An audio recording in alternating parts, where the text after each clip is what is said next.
بسم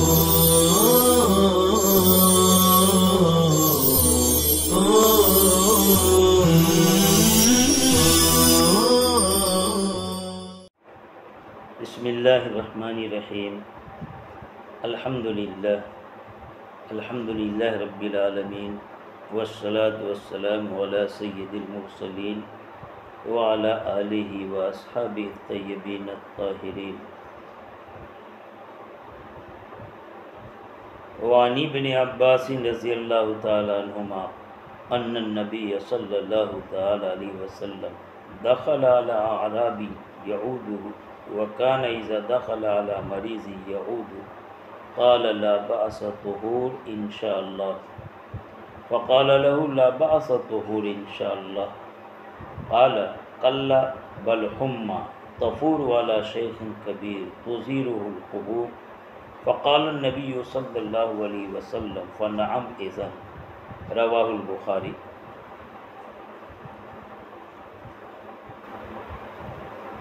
عزیز طلبہ، روایت میں آپ صلی اللہ تعالی وسلم کے ایک معمول کا ذکر ہے اور ساتھ ساتھ ایک واقعہ کا بیان ہے۔ آپ کا معمول تو یہ ذکر ہوا کہ آپ صلی اللہ تعالی وسلم کی عادت شریفہ تھی کہ آپ کسی مریض کی عیادت کو جاتے بیمار پرسی کو تو اسے تسلی دیتے ہوئے کہتے تھے لا باس طہور انشاءاللہ، کوئی حرج نہیں، غم نہ کرو، فکر نہ کرو، یہ بیماری گناہوں سے پاکی ہے اگر اللہ نے چاہا۔ اس سے سنت سمجھ میں آتی ہے کہ مریض کی عیادت کو جانا چاہیے اور اس مریض کے پاس عیادت کرتے ہوئے لا باس طہور انشاءاللہ کہنا چاہیے۔ واقعہ یہ ہے کہ ایک اعرابی، یہ عرب کے دیہاتی کو کہتے ہیں، اس کے پاس اس کی عیادت کو آپ تشریف لے گئے اور اس سے بھی ایسی کا لا باس طہور انشاءاللہ، کوئی حرج نہیں، فکر نہ کرو، غم نہ کرو، یہ بیماری تیرے گناہ کی پاکی کا ذریعہ ہو جائے گی اگر اللہ نے چاہا۔ لیکن وہ دیہاتی گنوار آدمی تھا، اس کو تہذیب آداب سے واقفیت نہیں تھی۔ آپ صلی اللہ تعالی علیہ وسلم کی اس ارشاد پر اسے خوش ہونا چاہیے،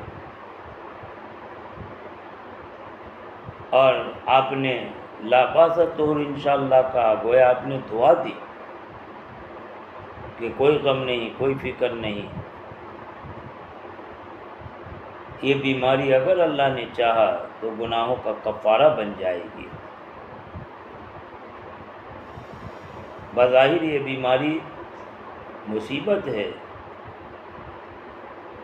لیکن بلا وجہ اللہ پاک نعوذ باللہ کسی کو مصیبت میں مبتلا کر کے خوش نہیں ہوتا۔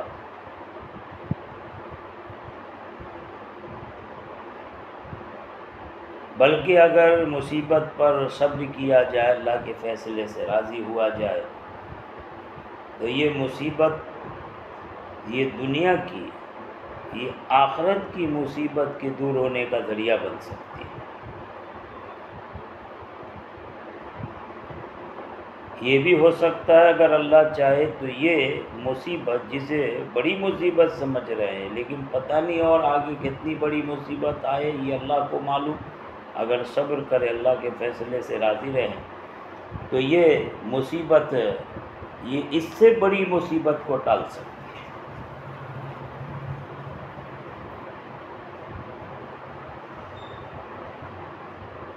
دنیا میں مصیبتیں یا تو گناہوں پر آتی ہیں، لہذا اگر اس مصیبت پر صبر کرے تو یہ گناہوں کو مٹا دے گی، گناہوں کا کفارہ بن جائے گی، یا یہ کہ آزمائش کے لیے آتی ہے اگر صبر کرے تو آزمائش میں کامل ہوگا، اللہ پاک اسے اپنی رحمت کی آغوش میں اٹھائیں گے اور آخرت میں اللہ نعمتوں سے سرفراز فرمائیں گے۔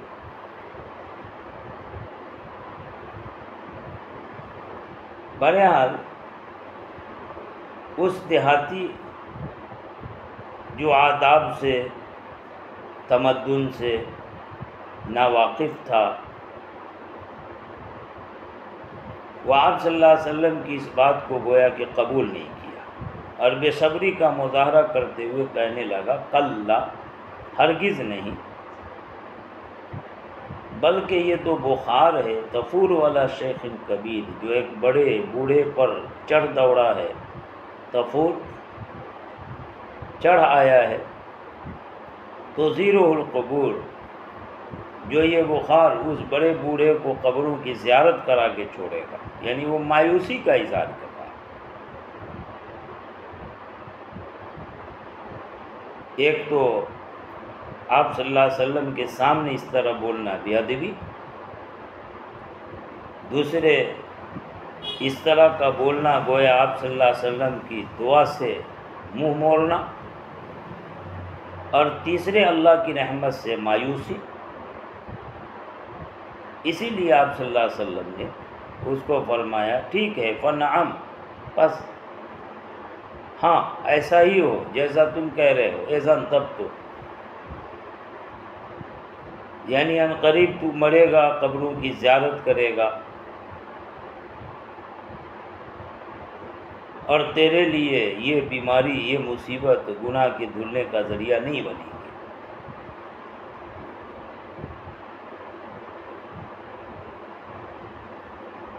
معلوم یہ ہوا کہ اللہ کی رحمت سے مایوس نہیں ہونا چاہیے۔ دوسرے یہ کہ بڑے اللہ والے ہوں، اس کی دعا جہاں تک لے سکے دعا لینی چاہیے۔ اگر وہ کوئی بات کہہ رہا تو بھلے ہم کو سمجھ میں نہ آئے لیکن اسے تسلیم کر لینی چاہیے۔ مشہور ہے قلندر ہرچے گویت دیدہ گویت، قلندر اللہ والا جو بولتا ہے ایسا لگتا ہے گویا دیکھ کر کے بول رہا ہے۔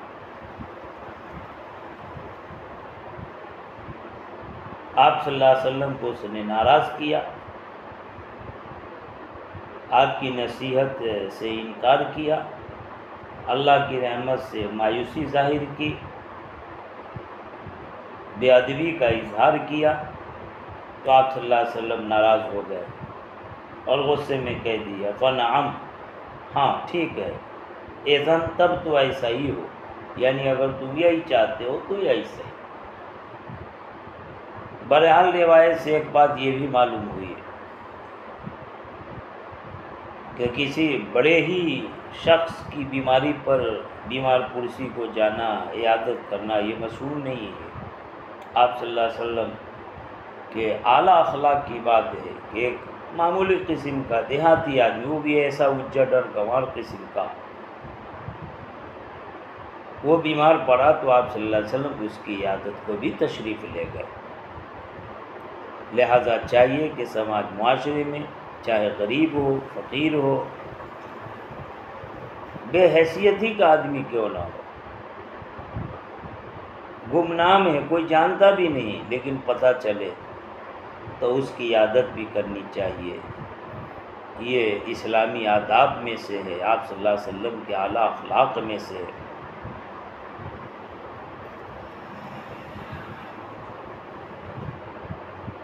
روایت کا ترجمہ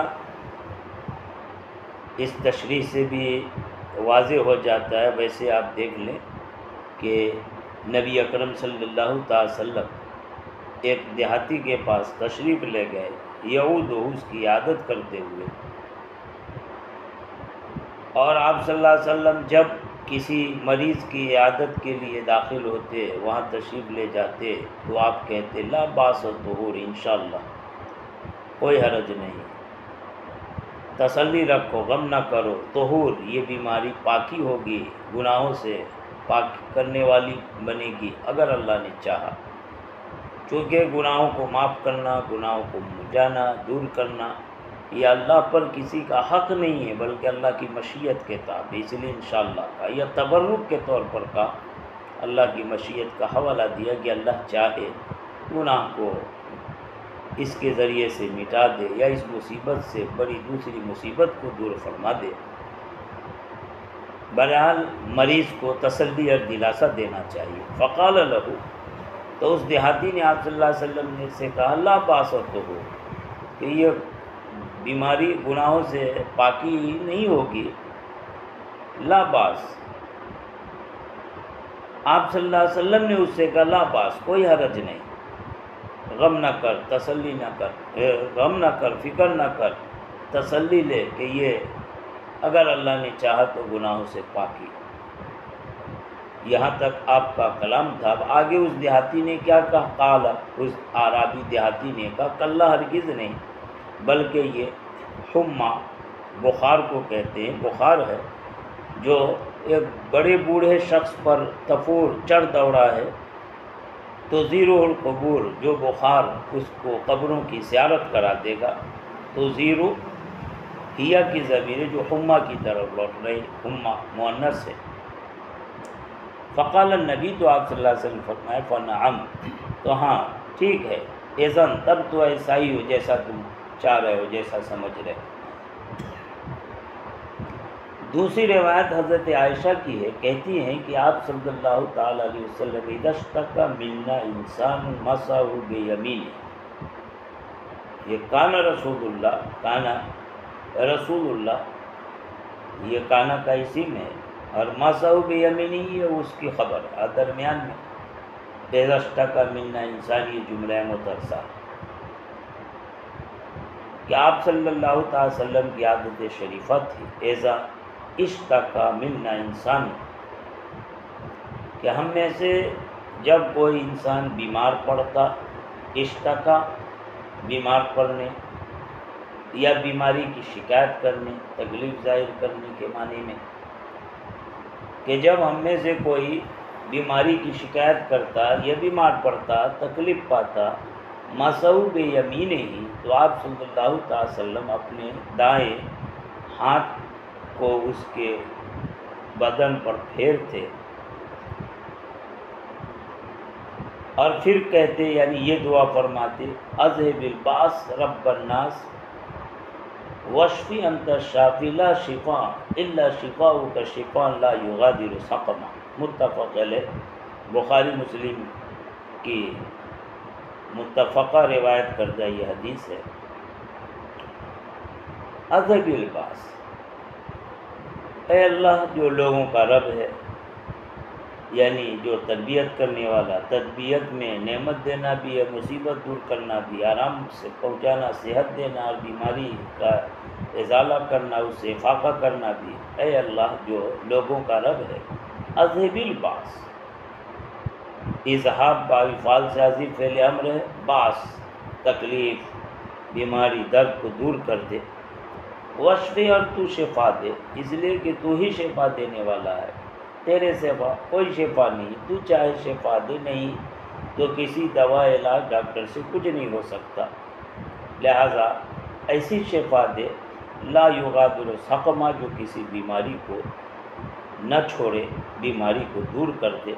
لا یغادر لا یترک سقما،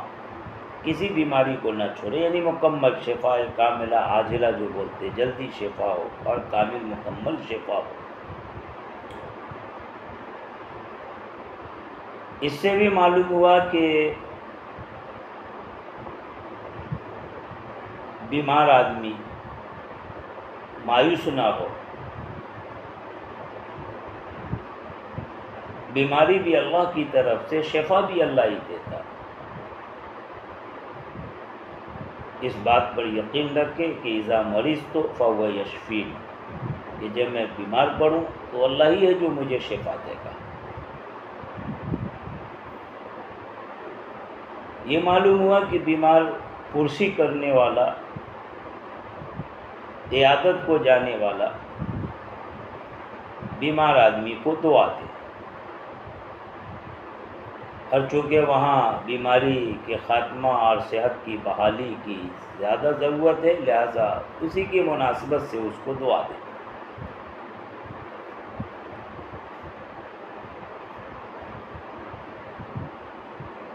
ایک بات یہ بھی معلوم ہوئی کہ آپ صلی اللہ علیہ وسلم اپنے دائیں ہاتھ کو اس کے اوپر پھیرتے تھے، اس سے بیمار آدمی پر دم کرنے، پھونک مارنے کا ثبوت ملتا۔ آگے بھی روایت آ رہی ہے اسی قبیل سے۔ بعض لوگ ہیں جو تشدد اختیار کرتے ہیں، تعویذ، دم پھونک مارنے کا انکار کرتے ہیں، یہ صحیح نہیں ہے۔ اور بعض لوگ تعویذ میں اور یہ جھاڑ پھونک میں بہت زیادہ غلو کرتے ہیں، یہ بھی غلط ہے۔ اپنے اہل سنت والجماعت کے یہاں شرائط کے ساتھ تعویذ کرنے، جھاڑ پھونک کرنے کی اجازت ہے، نہ افراط میں جائیں نہ تفریط میں۔ علماء نے بہت ساری شرطیں بیان کی ہیں، جن میں بنیادی طور پر کچھ شرطیں ہیں، پیش نظر رکھیں اور ان شرائط کے ساتھ اگر تعویذ کریں، جھاڑ پھونک ہو تو کوئی حرج نہیں۔ ایک تو یہ کہ جو کلمات دعا کے استعمال کیے جائیں یہ عربی زبان میں ہو۔ اگر قرآن حدیث کے کلمات ہیں تو زیادہ بہتر ہے۔ دوسرے یہ کہ واضح ہو، عربی زبان میں کوئی بھی کلمہ ہو واضح ہو، صاف ہو۔ وہ منتر جنتر بنانے والے جو جناتی تحریر میں کیا کیا لکھ دیتے ہیں، جو وہی جانے، یہ تعویذ کے شرائط کے خلاف ہو، واضح ہو، صاف ہو۔ تیسرے نمبر پر یہ کہ وہ کلمہ شرکیہ نہ ہو، کسی بھی طرح شرک یا شاید شرک کے شبہے کی بھی گنجائش نہ ہو۔ اور ایک شرط یہ ہے کہ شافی صرف اللہ ہے، یہ دوا کے طور پر دعا مؤثر حقیقی نہیں ہے، یہ تعویذ یا جھاڑ پھونک، یہ محض ایک ذریعہ ہے، تبرک کے طور پر استعمال کیا، سبب کے طور پر استعمال کیا، جیسے دوا علاج سبب ہے، اصل شفا مسبب الاسباب اللہ کی طرف سے، اسی طرح یہ مؤثر حقیقی ہونے کا یقین نہ رکھے، محض ذریعہ سبب ہو، مؤثر حقیقی اللہ۔ تو ان شرائط کے ساتھ اگر تعویذ ہو، جھاڑ پھونک ہو تو کوئی حرج نہیں۔ بہرحال حضرت عائشہ کہتی ہیں کہ آپ صلی اللہ علیہ وسلم جب ہم میں سے کوئی انسان بیمار پڑتا یا بیماری تکلیف کی شکایت کرتا تو آپ اس پر اپنا دایاں ہاتھ پھیرتے اور پھر کہتے، اے لوگوں کا رب تکلیف بیماری کو دور کر دے اور شفا دے، آپ ہی شفا دینے والے ہیں، آپ کے سوائے علاوہ کو کسی کی کوئی شفا نہیں ہے، صرف آپ کی شفا، ایسی شفا دے لا یغادر سقما، جو کسی سقم، بیماری، تکلیف کو نہ چھوڑے۔ آگے حضرت عائشہ ہی کی روایتیں کہتی ہیں کہ جب انسان اپنے بدن میں کسی چیز کی شکایت کرتا، یعنی بدن میں کسی حصے پر درد تکلیف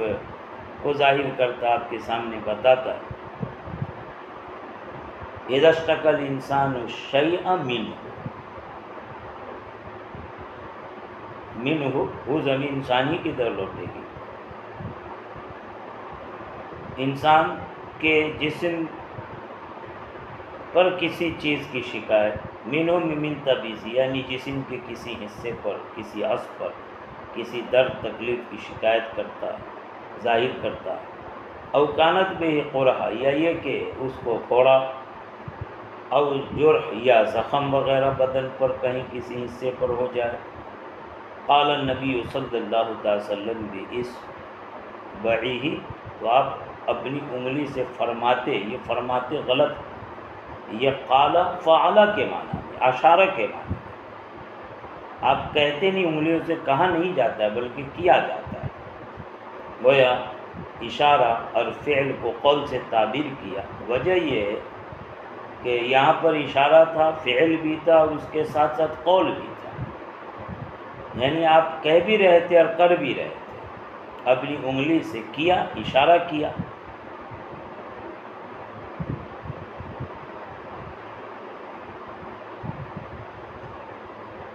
جب آپ صلی اللہ علیہ وسلم کے پاس انسان اپنے جسم عضو کے کسی حصے پر درد، تکلیف،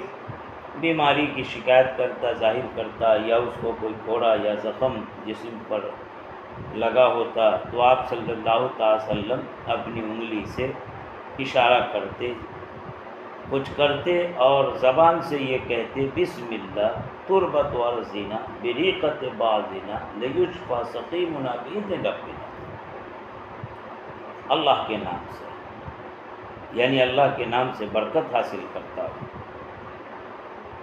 تربت و ارضنا ہمارے زمین کی مٹی، ہمارے باعث کی تھوک کے ساتھ، ریق تھوک اور لعاب کو کہتے ہیں۔ یہ اس لیے ایسا کرتے لیشفا، تاکہ ہم میں کا جو سقیم بیمار ہے اسے اللہ کے حکم سے شفا مل جائے۔ یہاں پر آپ صلی اللہ علیہ وسلم کا انگلی سے اشارہ کرنا، کچھ کرنا، یہ بھی آپ صلی اللہ علیہ وسلم کی انگلیوں کے برکت کو ظاہر کرنے کے لیے۔ ایک تو آپ بسم اللہ کہتے، اللہ کے نام کی برکت، ایک آپ زبان سے بولتے اس کی برکت، دوسرے انگلیوں میں لعاب دہن لگاتے اس کی برکت، آپ کے قول کے ساتھ فعل، آپ کے جسم کا اثر متبرک، آپ کے مقدس تھوک، متبرک جسم کا عضو انگلی، اس کی برکت سے شفا یابی حاصل ہوتی۔ لیکن یہ بھی یہ بطور ذریعے کے طور پر، بطور سبب کے، اصل تو شفا دینے والا اللہ ہے، اس لیے یہاں بھی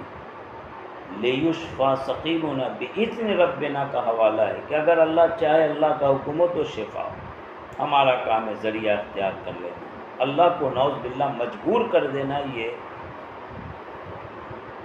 صحیح نہیں ہے، اللہ پر کسی کا کوئی جبر نہیں چلتا۔ تربت و ارضنا، بعض محدثین فرماتے ہیں کہ حضور نے جو ارضنا کہا، ہماری زمین، اس سے مراد ارض مدینہ، یعنی آپ صلی اللہ علیہ وسلم کے شہر مدینہ شریف کی زمین۔ اس لیے کہتے ہیں کہ خاک مدینہ میں شفا جیسا اثر ہوتا ہے، مدینے کی خاک، مدینے کی مٹی، محبوب دو عالم صلی اللہ تعالی وسلم کی برکت سے شفا والی مٹی ہوتی ہے۔ یہ بھی کہہ سکتے ہیں کہ ارضنا ساری دنیا کی زمین، یہ اپنی زمین ہے، لہذا وہ مٹی، وہ زمین عام سے، کہیں کی بھی ہو مٹی، کہیں کی زمین ہو، وہاں کی مٹی لے کر کسی اللہ والے کے لعاب دہن کے ساتھ لگا۔ حضور نے بریقۃ بعضنا، حضور تھے، حضور کا مبارک لعاب یہ باعث شفا۔ اسی طرح کوئی اللہ کا ولی ہو، اللہ والا ہو، جس کا باطن پاکیزہ ہو، تو اس کے تھوک میں بھی اثر ہوتا ہے، برکت ظاہر ہوتی ہے۔ یہاں جو کہا تربت ارضنا بریقۃ بعضنا، ہمارے زمین کی مٹی بریقۃ بعض، یہ بے ریقہ، یہ جار مجرور محذوف سے متعلق ہے، عبارت ہوگی ممزوجہ، یعنی ہمارے زمین کی مٹی جو ہم میں سے بعض کے تھوک کے ساتھ ملی ہوئی ہو۔ اصل میں آپ صلی اللہ علیہ وسلم جب دم کرتے تھے، پھونک مارتے تھے، تو لعاب دہن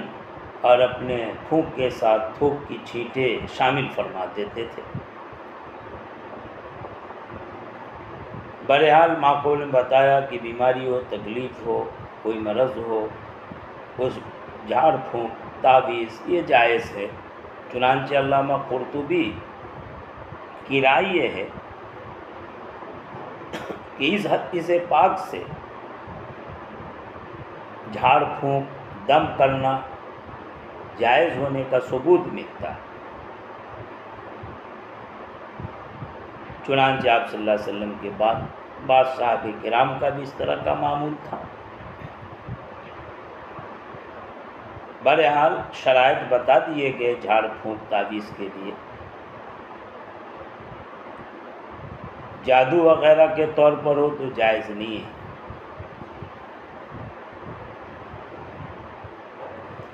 یا شرکیہ باتیں وغیرہ ہو، خلاف شرع کلمات اگر استعمال کریں تو بھی جائز نہیں ہے۔ کچھ شرائط جو بیان کیے گئے ان شرائط کے ساتھ تعویذ کرنا درست ہے، لیکن یہ محض ذریعے کے طور پر ہو، سبب کے طور پر ہو۔ نعوذ باللہ اگر اس کے مؤثر حقیقی ہونے کا یقین کر لیا تو شرک میں پڑ سکتے ہیں۔ آپ صلی اللہ تعالی وسلم نے جو کہا کہ ہمارے زمین کی مٹی بعض کے تھوک کے ساتھ، اور اس کو بیان کرتے ہوئے قال باصبعہ فرمایا، جو فعل یا اشار باصبعہ کے معنی میں اصل میں آپ صلی اللہ علیہ وسلم کا اس طرح کا طریقہ ہوا کرتا تھا کہ آپ پہلے اپنی انگلی مبارک پر مبارک لعاب لگا لیتے،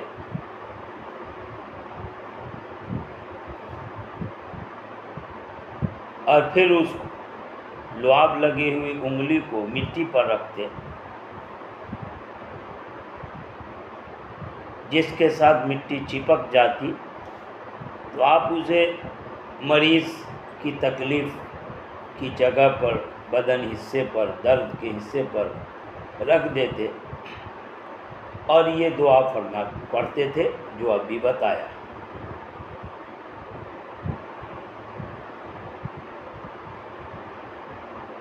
کہتے ہیں کوئی معقولی آدمی تھا اور کسی اللہ والے کو کہا کہ یہ جو تم پڑھتے ہو دعا اور کلمہ، یہ تو ہوا میں اڑ جاتے ختم ہو جائے، اس کا کیا اثر ہوگا؟ انہوں نے کوئی جواب نہیں دیا، اس کو برا بھلا کہا، گالیاں وغیرہ سنائی۔ وہ آدمی بہت غصہ ہوا، لال پیلا ہونے لگا۔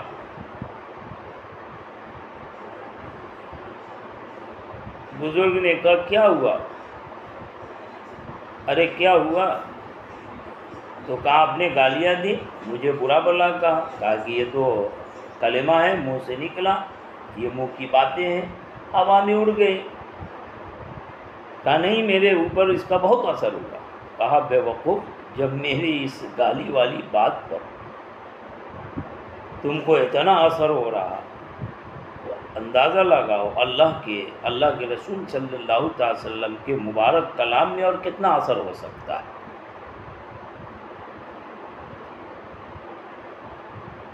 آگے روایت حضرت عائشہ ہی کی ہے، وعنہا قالت کان نبی صلی اللہ علیہ وسلم۔ اس روایت سے بھی وہی مضمون ثابت ہوتا ہے کہ قرآنی آیات سے دم کرنا، پھونک مارنا یہ جائز۔ کان نبی صلی اللہ علیہ وسلم اذا اشتکا، جب آپ صلی اللہ تعالی علیہ وسلم تکلیف محسوس کرتے، بیمار پڑتے، تو آپ نفس علی نفسہ بالمعوذات، تو آپ اپنے اوپر پھونک مارتے بالمعوذات، معوذات پڑھ کر، اور پھر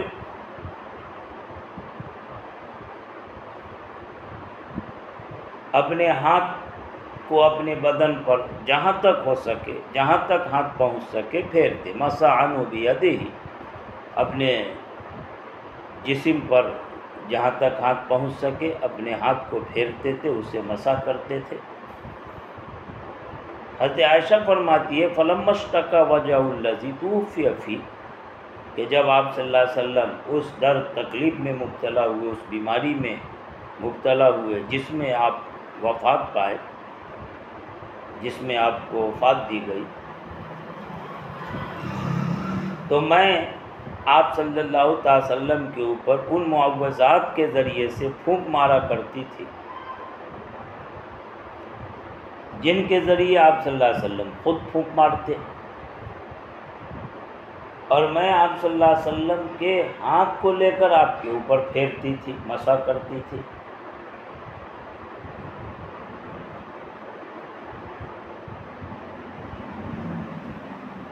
مطلب یہ ہے کہ آپ صلی اللہ علیہ وسلم چونکہ بیمار تھے، تکلیف میں تھے، حضرت عائشہ کی محبت، آپ حضور کی اس تکلیف کو اپنی تکلیف سمجھتے، حضور کی اتنی خدمت فرماتی، تیمارداری کرتی، اور پھر حضور کا جو طریقہ تھا بیمار پر پھونک مارنے، دم کرنے کا، اسی طریقے کو حضرت عائشہ اختیار فرماتی۔ معوذات یعنی تعوذ والی صورتیں، اصل میں دو صورتیں ہوتی ہیں، قل اعوذ برب الفلق، قل اعوذ برب الناس، تو معوذتین ہونا چاہیے، لیکن معوذات جو جمع کا صیغہ استعمال کیا، اس کی ایک وجہ یہ بیان کی جاتی ہے کہ بعضوں نے اس میں سورہ فلق، سورہ ناس کے ساتھ سورہ اخلاص، قل واللہ، بعضوں نے سورہ کافرون، قل یا ایھا الکافرون کو بھی شامل کیا، چاروں قل والی یہ چار صورتیں، اس لیے کئی صورتیں ہو جاتی ہیں، جمع کا صیغہ اسی بنا پر۔ اور اگر معوذات سے معوذتین صرف دو صورتیں لیتے ہیں، قل اعوذ برب الفلق، قل اعوذ برب الناس، تو اس صورت میں ان دونوں صورتوں کے آیات کے اعتبار سے جمع کا صیغہ، چونکہ ایک میں 6 یا ایک میں 5 آیتیں، کل 11 آیتیں، لہذا ان آیتوں کی وجہ سے جمع کا صیغہ آ گیا۔ نفس،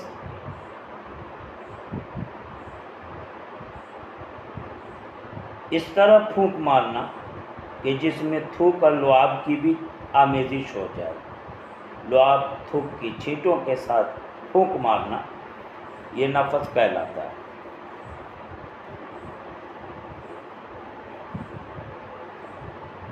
سوال یہ ہے کہ حضور کے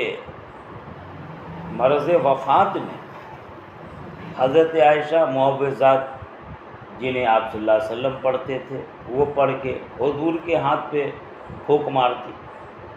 کیونکہ حضور کو پڑھنے میں تکلیف ہوتی ہے، اس لیے حضرت عائشہ پڑھ رہی ہیں، لیکن اپنے ہاتھ پہ کیوں نہیں پھونک مارتی؟ اپنے ہاتھ پہ پھونک مار کے اور ان ہاتھوں کو حضور کے جسم مبارک پر پھیر دیتی۔ حضور کے ہاتھ پہ پھونک مار رہی، کہہ رہی ہے وَأَمْسَحُ بِيَدِ النَّبِيِّ، کہ میں حضور کے مبارک ہاتھ پر پھونک مار کر اور ان ہاتھ کو حضور کے جسم پر پھیرتی تھی۔ یہ حضرت عائشہ کے کمال ادب کی بات ہے، اور حضور کے ہاتھ میں جو برکت تھی ظاہر ہے کہ وہ حضرت عائشہ کے ہاتھ میں نہیں، کہاں حضور کہاں عائشہ، تو کمال ادب کی وجہ سے اور کمال برکت کے لیے حضرت عائشہ حضور کے ہاتھوں پر پھونک مارتی تھی، اور پھر ان ہاتھوں کو لے کے آپ کے بدن مبارک پر پھیرتی تھی۔ معلوم یہ ہوا کہ دم کرنا، پھونک مارنا، جھاڑ پھونک، تعویذ، اگر معصور منقول کلمات کے ساتھ، مسنون دعاؤں کے ساتھ ہو تو جائز ہی نہیں ہے، بلکہ مستحسن ہے، آپ صلی اللہ علیہ وسلم کی، حضرت عائشہ کی سنت بھی ہے۔ ہاں اگر افراط تفریط میں پڑے تو یہ درست نہیں ہے، تفسیر بتا دی گئی۔ متفق علیہ، امام بخاری اور مسلم نے متفقہ طور پر یہ روایت بیان کی، لیکن آگے خاص کر امام مسلم جو امام بخاری سے الگ ہو کر روایت ایک بیان کرتے ہیں، اس میں حضرت عائشہ فرماتی ہے قالت کان اذا مرض احد من اہل بیت، کہ یہ تو آپ صلی اللہ علیہ وسلم کا معمول تھا دوسرے لوگوں کے ساتھ، یا میرا معمول ہو گیا تھا خود حضور کے ساتھ، لیکن حضرت عائشہ کہتی ہے کان اذا مریض احد من اہل بیتی، کہ آپ صلی اللہ علیہ وسلم کے گھر والوں میں بھی اگر کوئی بیمار پڑتا نفس علیہ بالمعوذات، تو آپ صلی اللہ تعالی وسلم معوذات پڑھ کر اس پر پھونک مار دیتے تھے، دم کرتے تھے۔ بخاری اور مسلم کی روایت سے دم کرنے پھونک مارنے کا ثبوت ملتا ہے۔ عینی دعاؤں عینی کلمات کو اگر لکھ کے تعویذ کے طور پر استعمال کرے، اس سے بھی بخاری مسلم کے سند کے ساتھ اجازت مل جاتی ہے، لہذا تعویذ پر جھاڑ پھونک پر چیب جبی ہونا یہ مناسب نہیں ہے۔ ہاں اس میں غلو کرنا بھی جائز نہیں ہے، بہرحال نہ افراط میں پڑے نہ تفریط میں، بلکہ دونوں کے بیچ اعتدال کا رویہ رکھیں، تو یہ اعتدال یہ ہماری شریعت ہماری اسلام کا مزاج ہے۔ اللہ پاک ہم کو توفیق عطا فرمائے۔ وآخر دعوانا ان الحمد للہ رب العالمین۔